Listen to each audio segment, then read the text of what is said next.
First on the news at 6 o'clock, there is silence from two different judges tonight who set bonds so low for repeat offenders that they managed to get back out and commit more crimes on the street.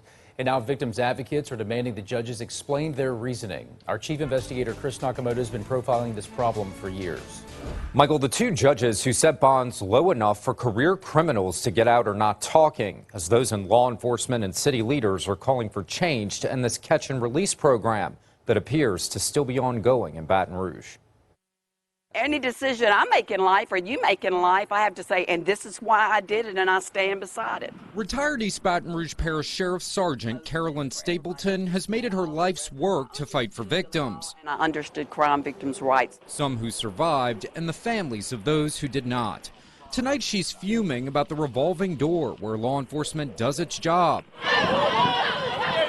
only to have to go back and rearrest the same people again, because judges set bonds so low the suspects can get out. They let violent offenders back out on the street too soon, and they're elected officials, and we need to hold them accountable, but we can't if we don't know who they are and what they're doing. At a news conference this week, Baton Rouge police announced that they are actively searching for Luke Simmons. Simmons is a career criminal, as evidenced by his rap sheet. Tonight, he's on the run again after Judge Ebony Johnson Rose set a bond for him in February for $115,000 for murder.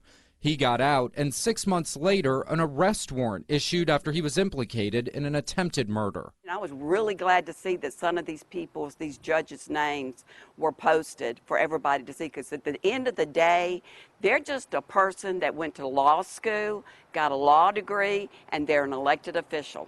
And people really need to know the names of judges or DAs that do a lot of plea bargains.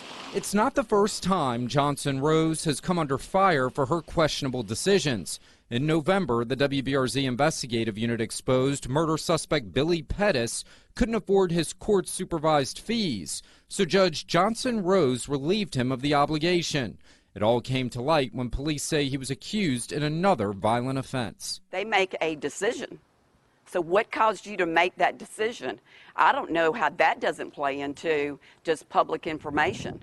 Why did you make that decision? Why did you think they were less dangerous all of a sudden? So tell people, own up to it. You think you're proud for what you did? Say, well, look, I was pleased with what the decision I made based upon this information, or wasn't given enough information. Earlier this week, another career criminal, Darian Bailey, led Baton Rouge police on a chase that resulted in the death of a passenger in his car. Bailey was out on bail for an attempted murder. His $300,000 bond set by Judge Fred Crafassi. It's unclear tonight if Crafassi knew Bailey was already a convicted killer, serving 8 years for a murder in 2012. The catch and release program, a clear problem in Baton Rouge. In many of these incidents, far too often we are seeing rearrest of the same individuals who have already been arrested for other serious crimes. This is not finger pointing or placing blame, it's telling the truth. It's the reality of what we are dealing with. Tonight, Stapleton's heart aches for victims and their families and says it's time for Baton Rouge to have court watchers that publish the names of judges so the public can know exactly what they are doing. Be proud of your decision. So step up and say, I'm so-and-so, and this is why I made that decision. And come election day, I hope you'll vote for me. For making that decision to put an attempt murder. For making that decision to put that violent offender back out on the street. Calls to Judge Fred Crafassi's office were not returned this week. Judge Johnson Rose's office did send us a statement today saying she couldn't comment because the matter's pending in court. We learned meetings with city leaders and judges are being planned. Michael?